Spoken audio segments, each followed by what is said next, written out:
Gênesis capítulo 16.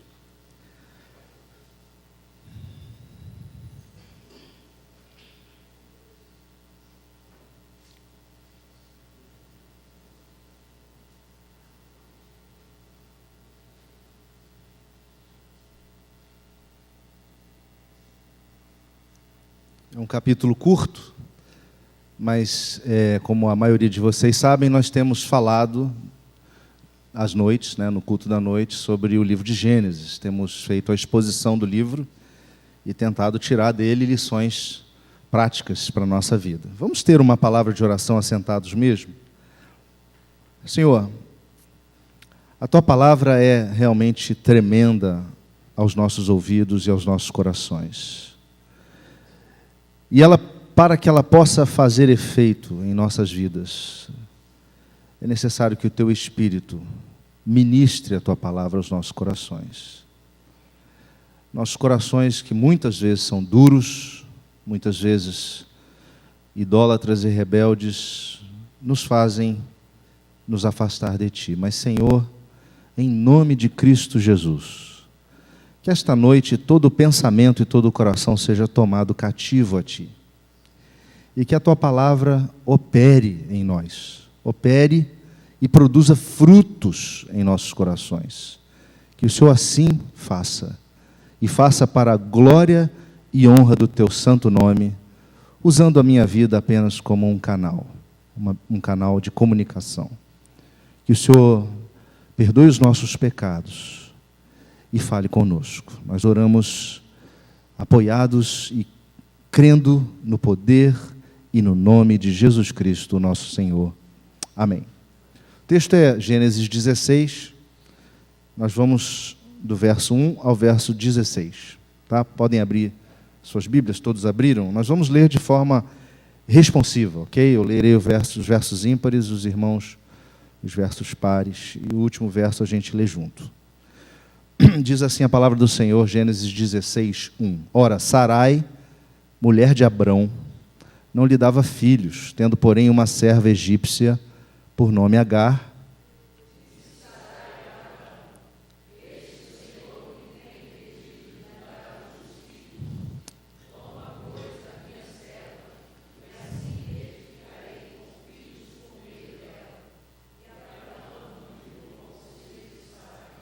Então Sarai, mulher de Abrão, tomou a Agar egípcia, sua serva, e deu-a por mulher a Abrão, seu marido, depois de ter ele habitado por 10 anos na terra de Canaã.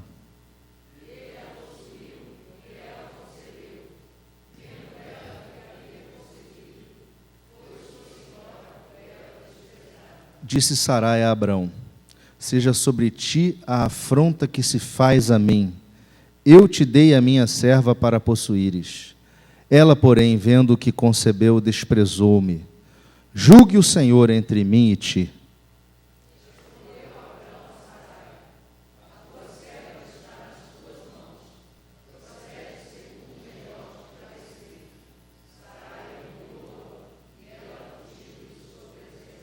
Tendo-a achado o anjo do Senhor junto a uma fonte de água no deserto, junto à fonte no caminho de Sur.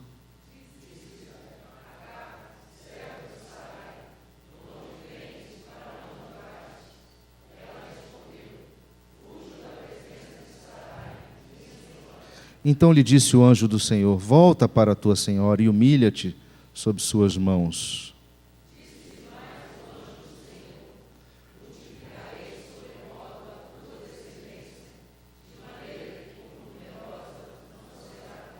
Disse-lhe ainda o anjo do Senhor: concebeste e darás à luz um filho, a quem chamarás Ismael, porque o Senhor te acudiu na tua aflição.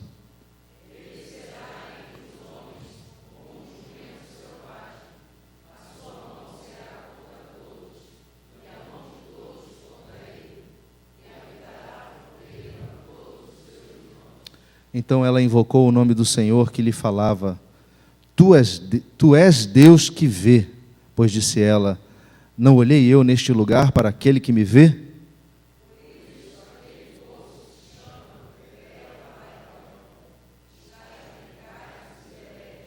Agar deu à luz um filho a Abrão, E Abrão, a seu filho que lhe dera Agar, chamou Ismael.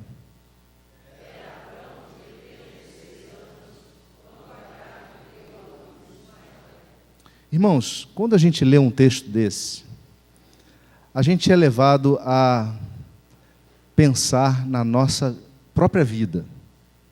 Porque quando você olha para a história da Bíblia, você percebe claramente que a Bíblia é a saga de várias famílias que ao longo dos séculos foram recebendo a revelação progressiva de Deus.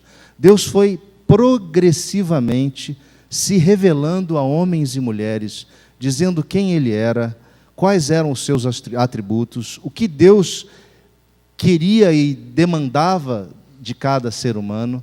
E essa revelação aconteceu ao longo de vários séculos e ao longo de várias gerações. E quando olhamos para várias das histórias bíblicas, nós observamos o quanto a história é vivida no seio da família, o quanto a experiência com Deus é vivida no seio da família. É experimentada pelos filhos, pelos pais, pelos parentes, pelos herdeiros. Nós vemos os descasos, nós vemos os sucessos, nós vemos os fracassos, nós vemos as boas ações, nós vemos as ações ruins que pessoas que tentaram andar com Deus cometeram, fizeram e marcaram assim a sua jornada bíblica. E essa história é uma história que não é diferente, talvez, de alguma história até do nosso tempo. É uma história que mostra um conflito gerado por uma decisão. Não é uma coisa curiosa o fato de que nós todos temos que tomar decisões sempre, a cada momento, que podem ou não gerar resultados bons ou ruins na nossa vida? Quantas decisões você já tomou na sua vida que deu resultado ruim? Quantas decisões que você já tomou na sua vida que deu resultado bom? Nós somos assim, nós vivemos assim uma jornada de decisão em decisão. Algumas levando para um resultado positivo, outras levando para um resultado negativo. Nós vemos aqui, nesse caso, a história de Abrão e Sarai. E nós já temos falado desse casal, né? O fato de que Abrão foi chamado por Deus para sair da casa dele, e ele tomou como mulher, registrado lá em Gênesis 22, uma mulher que era da família do seu pai Terá, ou seja, ela era irmã dele, meia-irmã. Era filha, provavelmente, de uma outra mulher. Mas Sarai era metade irmã de Abrão. E eles, então, constituem família, e Sarai tinha um problema, ela era estéril. Ela não podia ter filhos. Só que Deus, na saga da sua revelação, na vida de Abrão, havia dito a Abrão o seguinte: Abrão, sai da tua terra, vai para a terra que eu vou te mostrar. Isso está registrado lá em Gênesis 12, no verso 1. Porque Abrão, de você, eu vou fazer uma grande nação. Em você serão benditas todas as famílias da terra. Então Deus havia revelado a Abrão que planos ele tinha a respeito de Abrão e sua família e seus descendentes, e Abrão caminhava tentando se submeter a esse plano, tentando andar de forma coerente com esse plano. Mas é curioso, quando a gente olha esse texto, perceber que talvez no coração de Sarai já havia alguma resignação com o fato de ser mãe, com o fato de não ser mãe. Talvez ela já tivesse processado no seu coração o seguinte: não, eu não vou ser mãe. Eu nasci estéril. E essa promessa, ela tem que acontecer, mas eu não consigo ter filho. Eu já tenho uma idade avançada, eu não consigo ter filho. Imaginem, irmãos, o drama dessa mulher, que caminhava sob a liderança do seu marido, que saiu lá de Ur dos Caldeus, no norte, lá na área do norte do Oriente Médio, e desceu para a área de Israel, para a terra de Israel, para a terra de Canaã, debaixo de uma promessa de que dela seria proveniente uma grande nação. O próprio Abrão, curiosamente, responde a Deus, dizendo que ele também estava já se acomodando com o fato de que Sarai era estéril, porque ele diz assim, o meu herdeiro vai ser o meu servo Damasceno, o Eliezer, porque era comum, naquela época, aos pais que não tinham filhos, deixarem como herança aquele servo que era, na verdade, o servo não era bem um escravo, era alguém muito próximo, muito chegado. E ele, então, diz, olha, o meu herdeiro vai ser o herdeiro da casa. Aí Deus vira para ele, não, esse não vai ser o seu herdeiro. O seu herdeiro será gerado de ti. Isso está lá registrado em Gênesis 15:4. Só que, veja só, no momento em que Deus diz essa promessa, faz essa promessa a Abraão, ele fala, Abraão, sai e olha para o céu, olha para as estrelas. Está vendo isso tudo aí? A sua descendência será tal qual a quantidade dessas estrelas, ninguém poderá contar. E a Bíblia, Moisés registra lá no verso 6, do capítulo 15, o capítulo anterior, que Abraão creu nisso. E ele creu, isso lhe foi imputado para a justiça.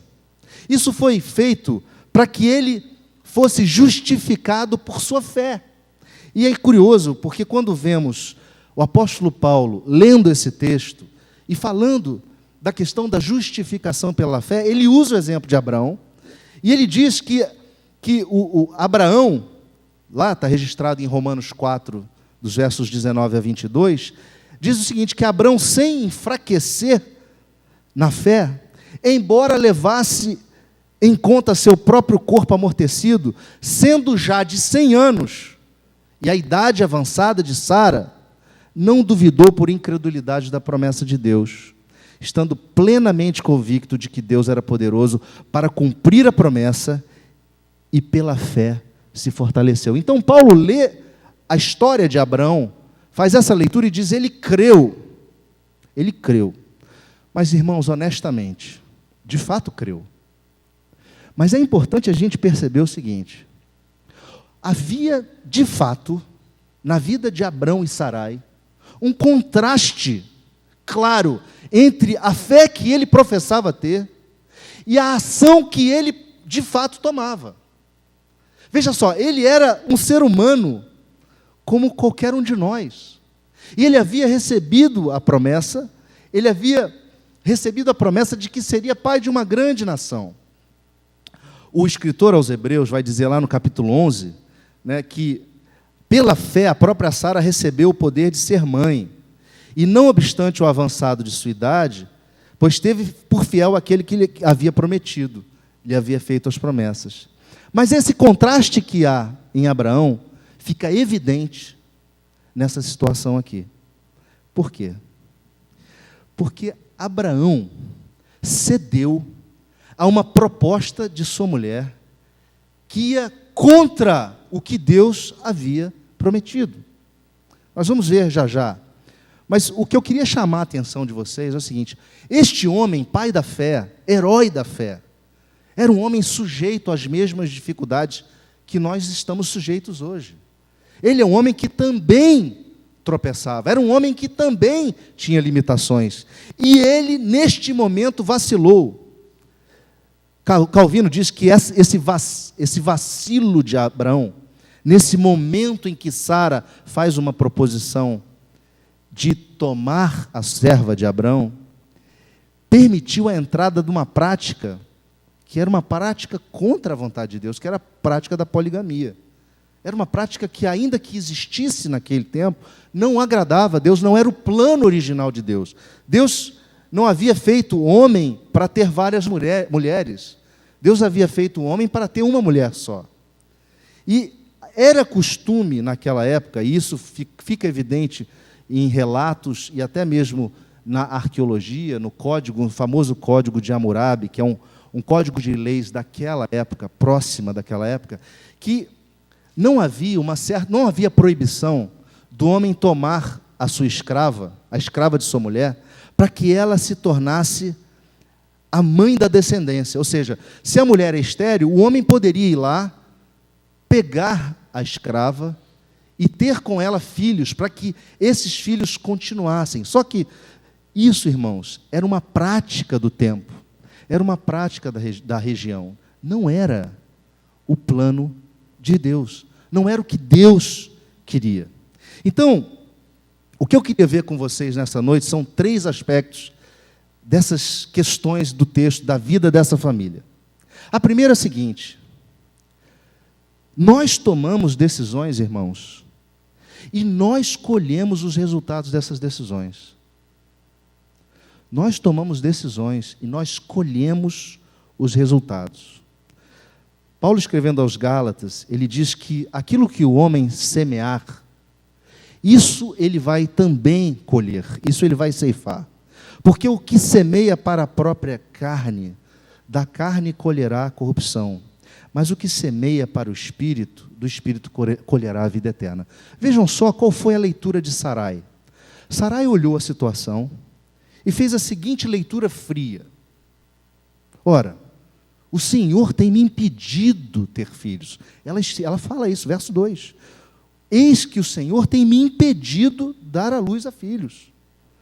Toma, pois, a minha serva, e assim me edificarei com filhos por meio dela.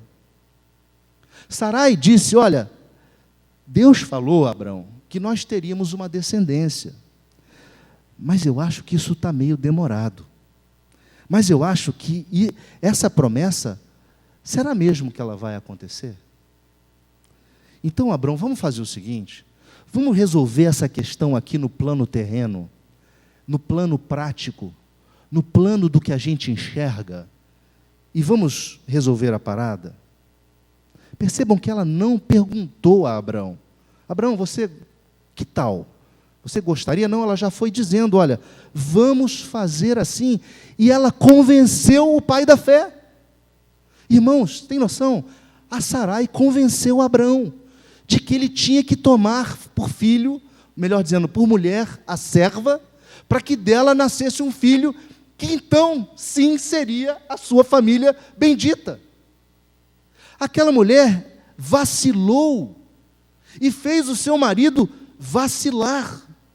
E isso é absolutamente inacreditável, porque quando nós observamos essas atitudes de pessoas que são heróis da fé, a gente acha que essas pessoas são infalíveis. Mas elas são falíveis. Elas estavam diante de um dilema. Ora, se a promessa é ter filhos, e eu sou estéril, pega a minha serva, pega ela e faz filho nela. Nós teremos assim o nosso herdeiro. E a Bíblia diz, no verso 3, que Abrão anuiu ao conselho de Sarai. Abrão aceitou. Agora, irmãos, vejam só, essa decisão foi uma decisão baseada na carne. Foi uma decisão baseada nas circunstâncias visíveis. E ela teve consequências. A decisão de Sarai teve consequências sérias. A primeira consequência, a gente vê registrado no verso 4. Ela foi desprezada pela sua serva. Ela foi desprezada, e a palavra dá a ideia de amaldiçoada. Provérbios, Salomão escreveu lá em Provérbios, no capítulo 30, verso 21 e 23, olha que coisa curiosa, ele diz assim, sob 3 coisas estremece a terra, sim, sob 4 coisas não pode subsistir. E aí ele fala de uma primeira, e a segunda ele diz assim, sob a mulher desdenhada quando se casa, sob a serva quando se torna herdeira de sua senhora. Irmãos, o chão de Sarai ruiu. A terra ruiu. A terra estremeceu. Aquela mulher cedeu a uma decisão puramente carnal, puramente baseada nos seus desejos, naquilo que o seu coração queria, e não exatamente no que Deus queria. Sarai experimentou esse sofrimento, ou melhor dizendo, esse sentimento, contrário ao que Deus havia prometido. Ela foi amaldiçoada ao invés de ser bendita, porque Deus falou assim: em ti serão benditas todas as famílias da terra. Logo de cara, ela já é maldita pela própria serva. Ela forçou uma situação desconfortável. Ela colocou Abrão contra a parede. Ele teve que tomar uma decisão. E ela transferiu para ele a responsabilidade. Olha, eu recebi uma afronta, essa afronta vai para você. E ele falou: Sarai, você faz conforme for o seu coração. Você resolve essa parada com a tua serva. Sarai foi então, humilhou e expulsou da presença dela a Agar. E Agar sofreu. Agora, irmãos, pensem no coração de um pai. Tudo bem, era concubina, mas ela estava grávida. E Sarai mandou ela ir para o deserto. Vai embora. Vaza, como diz aqui na gíria. Vai embora. Não quero ver a sua fuça. Some. Eu não quero ver você. Abraão, pai, ficou pensando: meu Deus, e meu filho? O que será do meu filho? O que será do que está sendo gerado nela? O coração de Abraão, queridos, seguramente ficou abalado. É impossível que ele não tenha ficado. E o que a gente tira dessa experiência, essa primeira experiência dessa relação Abrão-Sarai?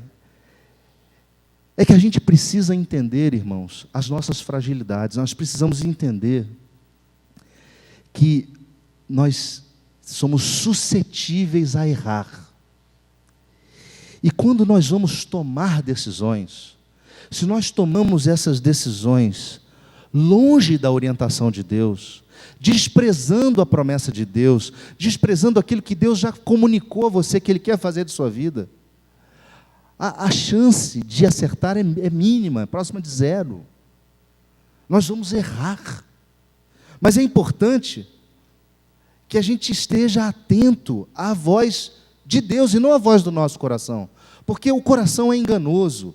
O coração diz propostas para a gente que podem resultar em morte, caminhos de morte. Mas a palavra e a voz de Deus não. Elas sim geram caminhos de vida, geram caminhos de sucesso. E eu quero te perguntar, de forma prática então, qual é a voz que você tem ouvido hoje na sua família? Qual é a voz que você tem ouvido hoje na sua jornada, na tua saga? Você tem ouvido uma voz em resposta às suas orações? Sim? Você tem ouvido uma voz não? Você tem ouvido uma voz aguarde, espere? Que voz você tem ouvido? Porque nós não podemos desprezar essa voz, irmão. O Senhor pode dizer a você: não, está na hora. O Senhor pode estar dizendo a você: aguarde, não está na hora. Ou o Senhor pode estar dizendo a você: não, não é isso. Fecha a porta e você não vai entrar. E você vai continuar insistindo no erro. Sarai insistiu e colheu os frutos. Colheu os frutos de uma serva que teve sua vida arruinada, um marido que ficou angustiado com o nascimento de um filho numa situação penosa. Mas, graças a Deus, porque esse texto nos mostra que nós não estamos à mercê das nossas decisões. Você toma decisões e pode até errar. Você pode tomar decisões e até chegar num caminho que seja um caminho quase de morte. Mas sabe qual é a verdade a respeito da sua saga e da minha saga? É que Deus, Ele é misericordioso. É que Deus olha para você apesar de quem você é. Deus olha para a situação e, apesar de muitas vezes nos ver como pessoas autossuficientes, orgulhosas e autônomas, Ele olha para você e para mim com um olhar de misericórdia. Ele olha para você e para mim com um olhar de compaixão. E sabe o que Deus faz, irmãos? Deus minimiza o dano.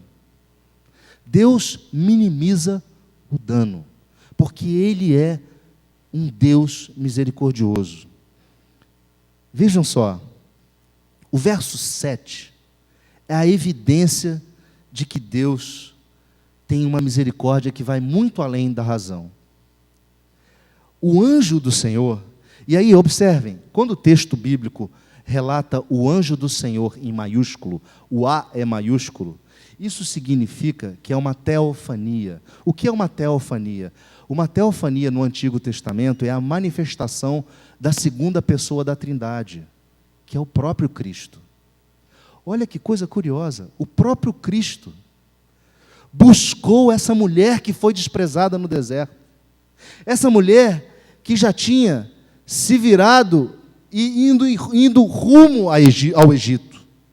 Porque Sur era uma região fronteiriça de Canaã, que era exatamente uma parede de proteção na terra do Egito. E essa mulher estava voltando para a sua origem.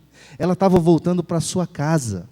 Ela estava voltando para o aconchego da sua família. E o anjo do Senhor vai e orienta essa mulher como ela deveria agir. Ele chega para ela e fala para ela assim: você precisa voltar para a sua senhora e se humilhar. Sabe, irmãos, muitas vezes, quando nós somos ofendidos, quando nós somos humilhados, quando nós somos desprezados, nós tendemos a virar de costas para o problema e tomarmos o rumo da nossa casa, o rumo da nossa família, porque lá vamos eventualmente encontrar um porto seguro. Só que muitas vezes nós fazemos isso e nós deixamos para trás situações que não se resolvem com o tempo.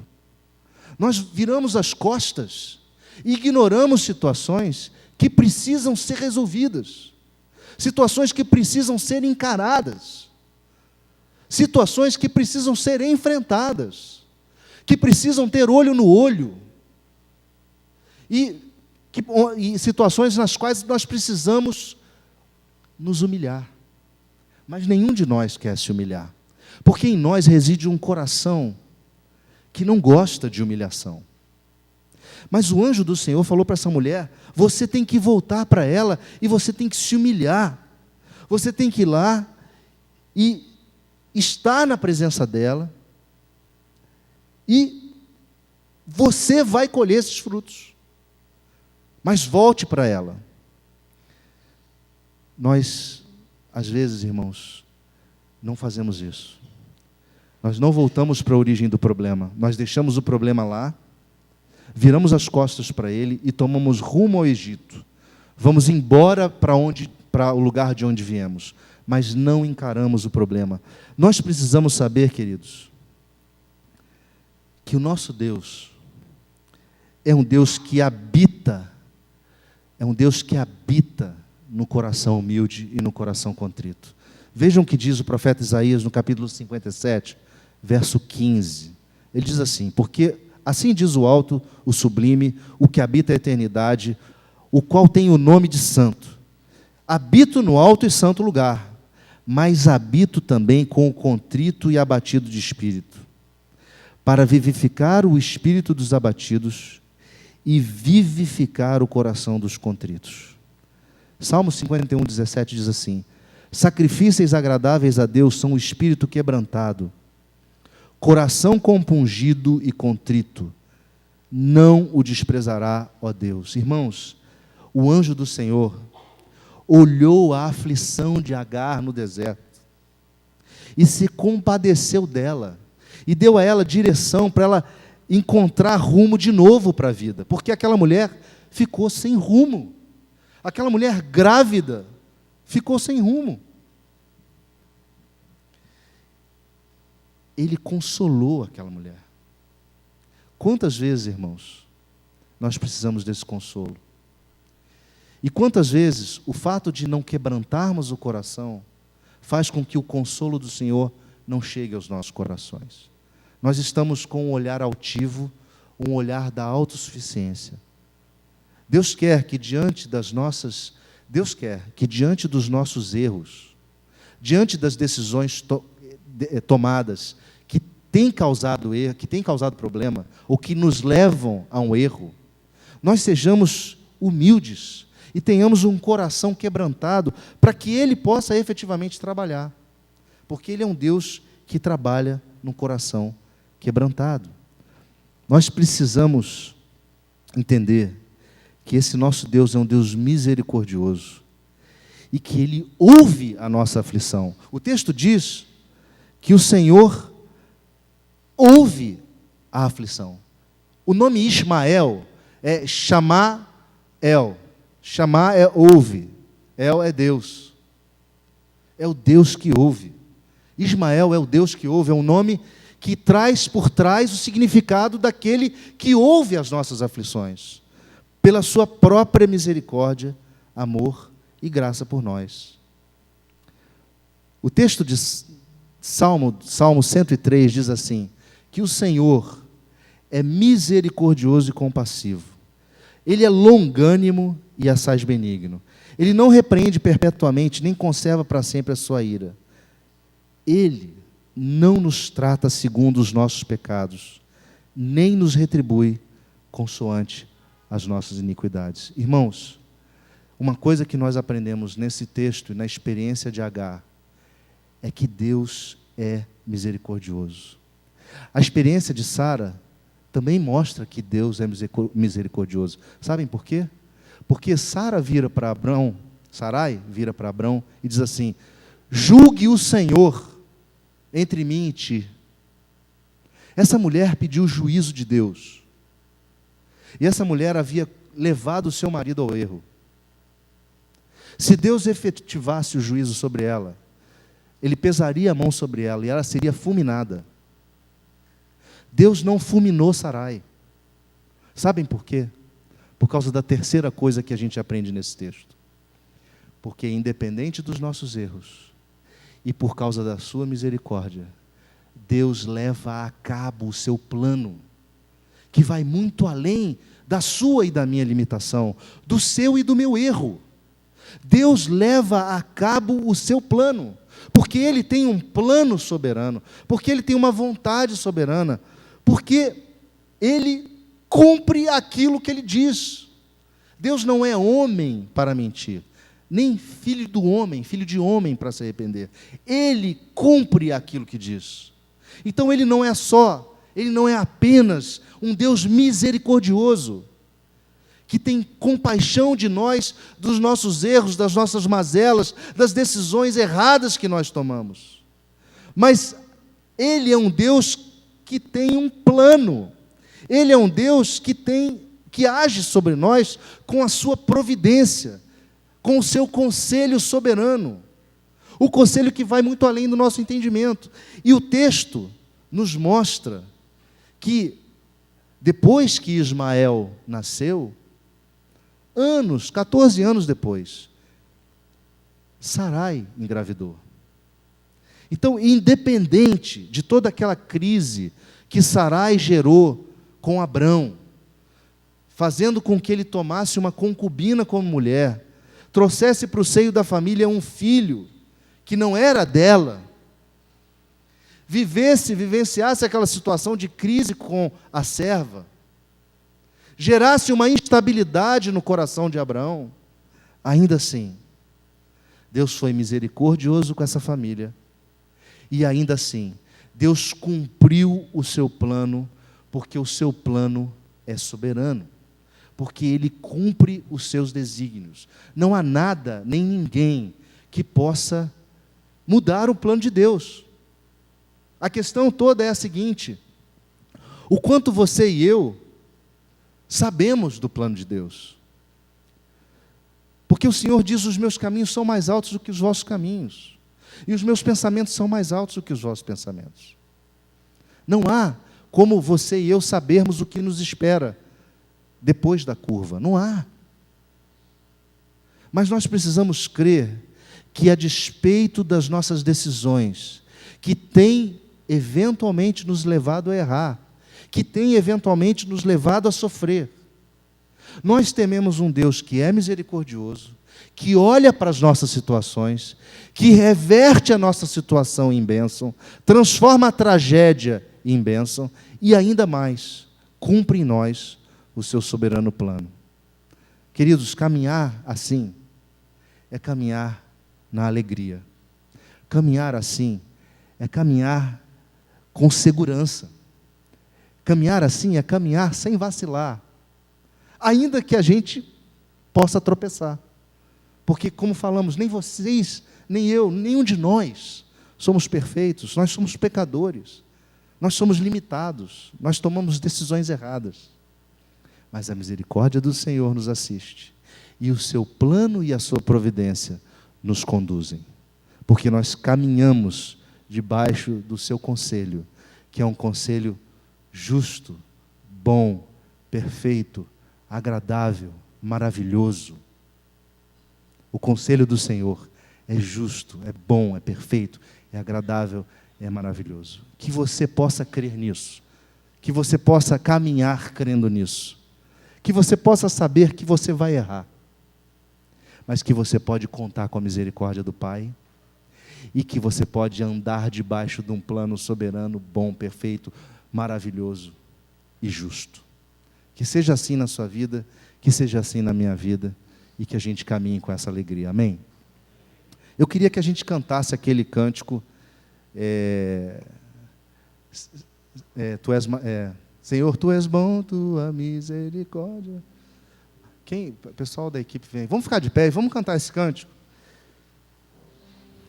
E depois a gente impetra a bênção.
Amém.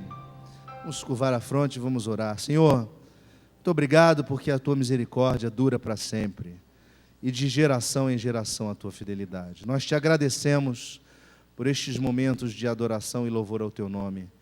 E que saiamos daqui, Senhor, fortalecidos pela presença do teu Espírito e pela instrução da tua palavra. Que o Senhor nos abençoe esta semana, nos dê uma semana de vitórias, de lutas e de vitórias, para a honra e para a glória do teu santo nome. Oramos em nome de Jesus. Amém. E agora, irmãos, que a graça maravilhosa do nosso Senhor e Salvador Jesus Cristo, que o amor de Deus, o nosso Pai, e que a consolação do Espírito Santo repousem sobre todos vós que aqui estamos e sobre todo o povo de Deus espalhado pela face da terra, hoje e sempre. Amém. Amém.